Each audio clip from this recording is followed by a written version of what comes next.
আসসালামু আলাইকুম দর্শক, আপনারা কেউ গুজবে বিভ্রান্ত হবেন না। রাকিব হাসানের আলহামদুলিল্লাহ কোনো প্রকার কোনো দুর্ঘটনা হয়নি। আপনারা যে নিউজটা বারবার শেয়ার করছেন অথবা আমাদেরকে বারবার ফোন দিয়ে কন্টাক্ট করার চেষ্টা করছেন, আপনারা যে বিষয়টা নিয়ে চিন্তা করছেন, খুব খুব বেশি দুশ্চিন্তা করছেন, এটা আসলে একটা ভুল নিউজ।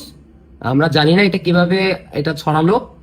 আমরা একসাথেই ছিলাম সবাই, হঠাৎ করেই মানুষজন আমাদেরকে ফোন দিয়ে তারা জিজ্ঞাসা করছিল যে আসলে রাকিব ভাই কি হয়েছে, সে কেমন আছে।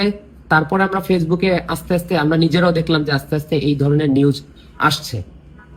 আর আমি নিজেও ব্যক্তিগতভাবে আন্তরিকভাবে দুঃখিত সবার কাছে। অনেকে আমাকে ফোন করছে এই ব্যাপারটা জানার পরে। আমি সবাইকে মানে তাৎক্ষণিকভাবে আমি রেসপন্স করতে পারি নাই।